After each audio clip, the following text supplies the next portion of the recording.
మీకు ఎలా సాధ్యమైంది, అసలు ఎలా సాధించారు ఇంత విజయం? సో నాకు ఈ మిస్ ఇండియా ఆపర్చునిటీ ఎలా వచ్చిందంటే, ఏమైనా అవరోధాలు ఎదుర్కొన్నారా? లేదు ఇక్కడ కొంచెం ఈ మూవీస్ సీరియల్స్ ఒక అబ్బాయిగా పుట్టడము ఒక వరం, లేదా అమ్మాయిగా పుట్టడం ఒకలా ఉంటుంది. సో ఒక అబ్బాయిగా పుట్టి అమ్మాయిగా మారడం అనేది అంటే మీకు ఎలా అనిపించింది? I'm proud of my self. నేను 4 years కష్టం నాకు స్టేజ్ మీద కనిపించిందని నేను చెప్పుకుంటా.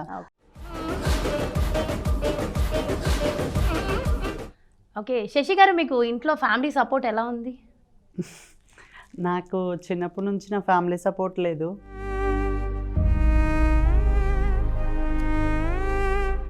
పడకండి. సో ఇంటర్ కంప్లీట్ అయిపోయింది. కంప్లీట్ అయిపోయిన తర్వాత ముఖ్యంగా ట్రాన్స్జెండర్స్కి హెల్త్ ఇష్యూస్ వస్తే ఏ డాక్టర్స్ని కన్సల్ట్ చేస్తారు? ఇది చాలా మందికి ఉన్నటువంటి ఒక సందేహం, మీరు చెప్తారు. ట్రాన్స్జెండర్స్ బాగా ఇష్యూస్ వస్తే మెయిన్ పెద్ద డాక్టరు. నమస్తే, వెల్కమ్ టు బీఆర్కే. నేను మీ జాహ్నవి. ఈరోజు మనతో చాలా స్పెషల్ గెస్ట్ ఉన్నారని చెప్పాలి. అంటే సమాజంలో వారిని ఒక చిన్న చూపు చూస్తారు, కానీ ఎన్నో అవమానాలు అవరోధాలు ఎదుర్కొన్నప్పటికీ తనదైన శైలిలో ఒక విజయం సాధించిన ఒక అద్భుతమైన వ్యక్తి మనతో ఉన్నారు. దాదాపు 30-40 మంది పార్టిసిపేట్ చేసిన మిస్ ఇండియా కాంపిటీషన్లో విన్నర్గా గెలిచారు. ఆవిడే ఎవరో కాదు, శశి గారు. నిజంగా షీజ్ ఎ ట్రాన్స్జెండర్, అర్ధనారీశ్వర స్వరూపం అని చెప్పాలి. మోహిని రూపంలో ఒక విష్ణుమూర్తి వచ్చి ఎంత అద్భుతమైన పాత్ర పోషించారో అంత అద్భుతంగా ఉన్నారు ఆవిడ. అర్ధనారీశ్వర స్వరూపము శశి గారు, ట్రాన్స్జెండర్. అసలు చూడడానికి అయితే అస్సలు అలా అనిపించట్లేదు. ఈరోజు స్పెషల్ ఇంటర్వ్యూ మరి ఆవిడతోనే. నమస్తే శశి గారు. నమస్తే. హలో అండి, ఎలా ఉన్నారు? నేను చాలా బాగున్నాను, మీరు ఎలా ఉన్నారు? చాలా బాగున్నాను. Heartly congratulations. Thank you so much BRK తరపున. And very happy to see you. And రియల్గా చెప్పాలంటే చాలామంది, ఈవెన్ ఆడవాళ్ళు కాదు మగవాళ్ళు కాదు, బయటకు రావడమే భయపడుతున్న ఈ ఇదిలో అంటే చాలా సందర్భాల్లో మీదైన శైలిని ఇక్కడ మీరు చాటుకున్నారని చెప్పాలి. సో అంటే ఎలా సాధ్యమైంది? అంటే ఒక మిస్ ఇండియా కాంపిటీషన్కి వెళ్ళడము అంత ఈజీ కాదు, ఈవెన్ కామన్ వాళ్ళకు కూడా. మీకు ఎలా సాధ్యమైంది, అసలు ఎలా సాధించారు ఇంత విజయం? సో నాకు ఈ మిస్ ఇండియా ఆపర్చునిటీ ఎలా వచ్చిందంటే, మా మెంటర్ ఒకరు ఉన్నారు కమ్యూనిటీలోని, ఇంటర్నేషనల్ మోడల్ తను. సో అంజుష్ మేడం నాకు నేను ఒకసారి మేడం ఇంటికి వెళ్ళేటప్పుడు నేను చెప్పాను, ఇలా నేను ఇండస్ట్రీలో 4 years నుంచి కష్టపడుతున్నా. సో నాకు ఈ టాలీవుడ్లో కొంచెం కష్టంగా ఉంది, ఇప్పటికీ ఛాన్సెస్ ఏం వస్తలేదు. ఒకసారి మోడలింగ్ రంగంగా కూడా ఒకసారి చూస్తే ఏమైనా ఆపర్చునిటీస్ ఉంటే చెప్పండి అని చెప్పాను. సో మేడం నాకు 1 or 2 months తర్వాత నాకు కాల్ చేసి, ఇలా మోడలింగ్ ఉంది ఇంటర్నేషనల్, సో బ్యూటీ పేజెంట్ మంచి ఆపర్చునిటీ, వదులుకోకుండా వెళ్ళు, పార్టిసిపేట్ చేయని చెప్పారు. సో వెళ్ళి మంచిగా పార్టిసిపేట్ చేశాను.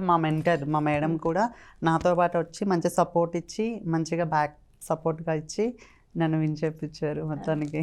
ఓకే, సో అలాంటి సపోర్ట్ చాలా ఇంపార్టెంట్. అయితే ఇలా వెళ్ళగానే ఇలా వెంటనే మీకు అవకాశాలు వచ్చేసాయా? ఏమైనా అవరోధాలు ఎదుర్కొన్నారా? లేదు ఇక్కడ కొంచెం ఈ మూవీస్ సీరియల్స్ అంటే కొంచెం ప్రాబ్లమ్స్ అంటే కొంచెం కష్టపడుతున్నా, కానీ ఛాన్సెస్ కోసం. సో ఒక ట్రాన్స్ అయిపోవడం వల్ల నాకు ఎవరు ఆపర్చునిటీ ఇస్తలేదేమని నా ఇన్నర్ ఫీలింగ్. సో ఒక అమ్మాయిని ఒక అబ్బాయిని బాగానే తీసుకుంటున్నారు, ఒక ట్రాన్స్ దగ్గరికి వచ్చేసరికి మాత్రం ఆపర్చునిటీ ఇవ్వడానికి థింక్ చేస్తున్నారు. సో ఎందుకు అలా చేస్తున్నారో నాకైతే తెలీదు. సో చాలా ఇబ్బందిగా ఉంది. నేను 4 years నుంచి కష్టపడుతున్నాను కదా, కొంచెం ఎలా అనిపించింది మెడల్ వచ్చిన తర్వాత మీకు? సో నేను మిస్ ఇండియా బ్యూటీ పేజెంట్ అయిన తర్వాత I'm proud of my self. నేను 4 years కష్టం నాకు స్టేజ్ మీద కనిపించిందని నేను చెప్పుకుంటా. ఎందుకంటే చాలా హ్యాపీగా ఫీల్ అయ్యాను. సో ఒకదాని కాకపోతే ఒకదాని సక్సెస్ కొట్టానన్న హ్యాపీనెస్ చాలా ప్రౌడ్గా ఉంది. ఓకే, శశి గారు మీకు ఇంట్లో ఫ్యామిలీ సపోర్ట్ ఎలా ఉంది? నాకు చిన్నప్పటి నుంచి నా ఫ్యామిలీ సపోర్ట్ లేదు, ఫ్రెండ్స్ సపోర్ట్ లేదు, రిలేటివ్స్ ఎవరి సపోర్ట్ నాకు లేదు ఫస్ట్. సో ఎవరి సపోర్ట్ లేకుండానే నేను ఒక్కదాన్ని విలేజ్ నుంచి ఇక్కడ హైదరాబాద్ వచ్చి చాలా ప్రాబ్లమ్స్, చాలా అవమానాలు పడి. అసలు ఎంత ఇన్స్పిరేషన్ మీరు, అబ్బా! అంటే నిజంగా బాధపడకండి. నిజంగా అంటే మామూలుగా ఆడవాళ్ళు కానీ మగవాళ్ళు కానీ మామూలుగా మనం ఈ సభ్య సమాజంలో బ్రతకాలంటే నార్మల్గా కూడా కష్టం, ఇంక ఎన్నో అవమానాలు. కానీ ఈరోజు మీరు బాధపడవలసిన విషయం కాదు, మీరు గర్వంగా ఫీల్ అవ్వాల్సిన రోజు ఇది. ఎందుకంటే మీరంతే ఈ తరం ప్రతి ఒక్కరికి మీరు ఒక ఇన్స్పిరేషన్ ఇప్పుడు, ప్రతి ఒక్కరికి. అండ్ ట్రాన్స్జెండర్స్ లోపల ఎంతో బాధపడుతూ కుమిలిపోతూ ఉన్న వాళ్ళకి మీరు ఒక మోటివేషన్. అయ్యో ఏంటి మా లైఫ్ అనుకున్న వాళ్ళకి మీరు ఒక ఇది. సో మీరు చాలా హ్యాపీగా ఉండాలి ఇప్పుడు, మీరు అస్సలు బాధపడకూడదు. ఓకే, అంటే చిన్నప్పటి నుంచి చాలా ప్రాబ్లమ్స్ ఫేస్ చేస్తూ మమ్మీ డాడీ నా నుంచి చాలా ప్రాబ్లమ్స్ ఫేస్ చేస్తూ వచ్చాను కదా. సో మమ్మీ డాడీ అంటే అసలు ఏమాత్రం సపోర్ట్ చేసేవారు కాదు. మమ్మీ డాడీ ఫస్ట్ సపోర్ట్ లేదు, ఫ్యామిలీ సపోర్ట్ లేదు. సో మమ్మీ డాడీని విలేజ్ కదా మాది, ఒక విజయనగరం, ఆంధ్రప్రదేశ్ విజయనగరం. విజయనగరంలో ఒక రఘుమండ అనే గ్రామం మాది. రఘుమండ అనే గ్రామంలో ఇంకా విలేజ్ అంటే ఎట్లా ఉంటుంది, సో కించపరుస్తారు కదా, తక్కువ చేసి మాట్లాడతారు, వీడిట్ట అంట వాడట్ట అంట. సో నా నుంచి మా మమ్మీ డాడీ చాలా ప్రాబ్లం ఫేస్ చేశారు. సో ఫేస్ చేసి ఇంకా నేను ఆ ప్రాబ్లమ్ని తీసుకోలేక ఇంకా హైదరాబాద్ బాధపడుతున్నారని మీరే వచ్చేసారు. వాళ్ళే కొన్ని ప్రశ్నలు అడగచ్చా, మీకేం అభ్యంతరం లేకపోతే? అంటే యూజువల్లీ అంటే పుట్టినప్పటి నుంచి మనకు ఒక ఏజ్ వచ్చే వరకు కూడా అది మీకు తెలియదు. అసలు ఎలాంటి మార్పులు మీరు చూసారు, ఎప్పుడు మీకు అర్థమైంది? నాకు వచ్చేసి 5th క్లాస్లో నా చేంజెస్ నాకు కనిపించాయి. నేను ఒక అబ్బాయిని కాదు. సో నేను ఒక అమ్మాయిలా ఉన్నాను. సో బయటికి చూడడానికి అబ్బాయిలా ఉన్నాను. సో అలా ఎలా అయినా నేను అమ్మాయిగా మారాలి. సో నేను అబ్బాయిలతో తిరిగేదాన్ని కాదు, అబ్బాయిలతో బయటకు వెళ్ళేదాన్ని కాదు.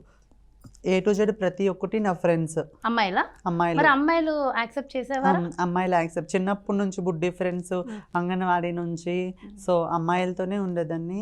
సో అలా లైఫ్ లీడ్ చేసుకుంటే ఇంటర్ కంప్లీట్ వరకు అట్లా అమ్మాయిల ఫ్రెండ్స్ బాగున్నారు, అమ్మాయి ఫ్రెండ్స్ బాగున్నారు. సో ఇంటర్లో డ్రెస్సింగ్ అమ్మాయిల డ్రెస్సెస్ వేసుకోవాలి, సారీస్ కొట్టుకోవాలని ఉంది. సో నేను చేశాను 8th క్లాస్లో అలా. మా అక్క సారీస్, మా అమ్మవి, సో మేనత్త వాళ్ళవి. సో మా మేనత్త ఫ్రాక్స్ వేసుకోవడం, మేకప్ వేసుకోవడం.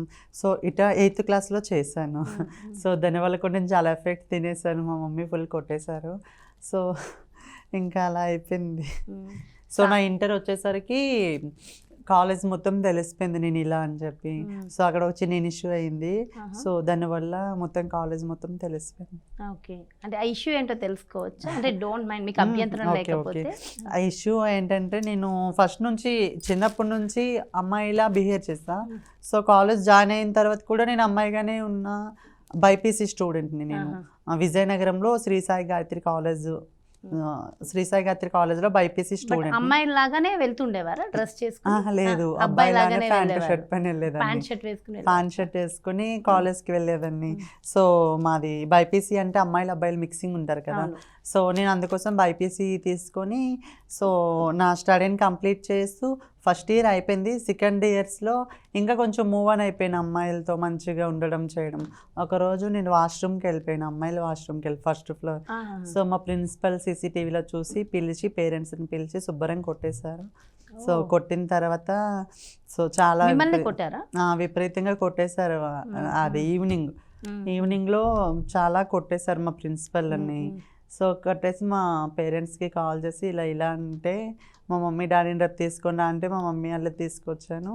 వెళ్ళిన తర్వాత ఇలా చెప్పారు, మీ అబ్బాయి ఇలా చేశాడు అది ఇదని. అంటే వాడు చిన్నప్పటి నుంచి అట్టనే చేస్తాడని మా మమ్మీ అనేది. సో అయితే ఒకసారి మా ప్రిన్సిపలే సజెషన్ ఇచ్చారు మళ్ళీ. సో ప్రిన్సిపల్ సార్ కూడా నాకు చాలా హెల్ప్ చేశారు. హెల్ప్ చేసి హాస్పిటల్కి తీసుకెళ్ళండి చేయండి అని చెప్పేటోళ్ళు. సో మా ప్రిన్సిపల్ సార్ కూడా చనిపోయారు. నాకు బాగా సపోర్ట్ వస్తుంది. ఎవరైతే సపోర్ట్ ఫస్ట్ తెలియకుండా కొట్టేశారు. సో మా ప్రిన్సిపల్ సార్ మళ్ళీ నాకు మంచి సపోర్ట్ ఇస్తున్నారు అన్న టైంలో కరోనా వల్ల మా ప్రిన్సిపల్ సార్ చనిపోయారు. అబ్బా అసలు. సో ఇంటర్ కంప్లీట్ అయిపోయింది అలా. బాధపడకండి. సో ఇంటర్ కంప్లీట్ అయిపోయిన తర్వాత NEET 1 year long term coaching తీసుకున్నా. నీట్లో కూడా 58% వచ్చింది. ఇంకా సీట్ రావడం కష్టం. మా మమ్మీ నన్ను ముగ్గురిని చదివిస్తుంది, మా అక్కని మా అన్నయ్యని నన్ను. సో ఇంకా చదివించడం కష్టం కాబట్టి ఇంకా అలానే వదిలేసి నేను ఇంకా ఎంబీబీఎస్ అంటే చిన్న మాట కాదు కదా, సో లైట్ తీసేసుకున్నా. ఇంకా నేను హైదరాబాద్ వెళ్ళిపోవాలని ఫిక్స్ అయ్యా. సో హైదరాబాద్ మీరు వచ్చి ఓన్గా డెసిషన్ తీసుకుని వచ్చేసారు. నేను హైదరాబాద్ వెళ్ళిపోవాలి, నేను ఇలా అమ్మాయిని అవ్వాలి, ఇలా చేయాలి అని చెప్పి హైదరాబాద్ వచ్చేసాను. ఇక్కడ ఎవరు సపోర్ట్ చేశారు మరి? ఇక్కడ ఫస్ట్ వచ్చేరాగలే మామయ్య వన్ డే నైట్ ఉంచుకొని ఇంకో వాళ్ళ ఫ్రెండ్స్ దగ్గరికి అత్తయ్య అంట, వాళ్ళ దగ్గర పంపించారు. ఆమె ఏం చేసిందంటే జూనియర్ ఆర్టిస్ట్గా కృష్ణనగర్లో అక్కడ బస్సెస్ ఉంటాయి, ఎర్లీ మార్నింగ్ 4 o'clock వెళ్తే జూనియర్ ఆర్టిస్ట్గా తీసుకుంటారని చెప్పా. జూనియర్ మూవీస్ మీద ప్యాషన్ అలా వచ్చిందా? సినిమాలో సీరియల్స్ యాక్ట్ చేశారు? సీరియల్స్ సినిమా నాకు అప్పటి నుంచి పిచ్చి ఉండే, సో ఎలా అయినా వెళ్ళాలి చేయాలి అని చెప్పి. అయితే ముఖ్యంగా ట్రాన్స్జెండర్స్కి హెల్త్ ఇష్యూస్ వస్తే ఏ డాక్టర్స్ని కన్సల్ట్ చేస్తారు? ఇది చాలా మందికి ఉన్నటువంటి ఒక సందేహం, మీరు చెప్తారా? ట్రాన్స్జెండర్స్ బాగా ఇష్యూస్ వస్తే మెయిన్ పెద్ద డాక్టరు ఢిల్లీలో ఉంటారు అని తెలుసు నాకు. సో మీరు ఢిల్లీలో చిన్నప్పటి నుంచి ఎప్పుడైనా డాక్టర్స్ని కన్సల్ట్ అయ్యారా? నేను బిఫోర్ బాయ్గా ఉన్నప్పుడు ప్రిన్సిపల్ చాలా హాస్పిటల్స్ సజెషన్ ఇస్తే తిప్పారు. ఈ హైదరాబాద్లో ఇప్పుడు ప్రజెంట్ ఉన్న వీళ్ళకి ఏంటంటే ఏమైనా హెల్త్ ఇష్యూస్ వస్తే ఢిల్లీ వెళ్తారు, ఢిల్లీ, చెన్నై, సో బెంగళూరు. సో అక్కడ సజెషన్ ఇచ్చి మంచి సర్జరీస్ కానీ ఏమైనా మొత్తం మంచిగా అవ్వాలన్నా డాక్టర్స్ మంచిగా చేస్తారు. ఓకే, సో చాలా ఇంట్రెస్టింగ్ అండి. మీరు చాలా అందంగా ఉన్నారు, అందానికే అసూయ పుట్టేంత అందంగా ఉన్నారు. ఎవరైనా అమ్మాయిలు మిమ్మల్ని చూసి ఈర్ష్యపడ్డారా? చెప్పారా ఎప్పుడైనా ఆ విషయం? ఇప్పుడు నేను ఒక అమ్మాయినే చెప్తున్నాను మీకు.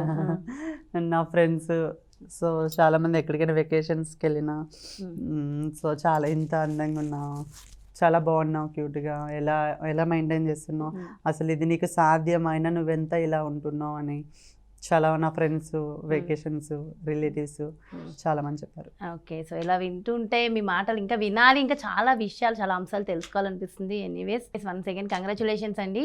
థ్యాంక్ యూ సో మచ్ మా షోకి వచ్చి మాకు అడిగిన డీటెయిల్స్ అన్ని చెప్పినందుకు. Thank you so much. Thank you so much. Yes, చూసారు కదండి, అంటే చాలా మంచి, అంటే ఎంత కష్టపడితే అంత ఎదగచ్చు అన్నదానికి ఎగ్జాంపులే మన శశి గారు. చూసారు కదా, ఎన్నో అవమానాలు, అవరోధాలు పడినప్పటికీ ఈరోజు మిస్ ఇండియాలో మరి విన్ అయ్యారు. మరిన్ని విజయ శిఖరాలు ఆవిడ అధిరోహించాలని మనస్ఫూర్తిగా కోరుకుందాం. మరో ప్రత్యేకమైన కార్యక్రమంతో మళ్ళీ మీ ముందుకు వచ్చేస్తాను. నమస్తే. క్రౌన్, ఒక 2 awards, గోల్డ్ మెడల్ వచ్చింది, ఇండియా తరపున శ్వాస వచ్చింది. Super, thank you. ఓకే.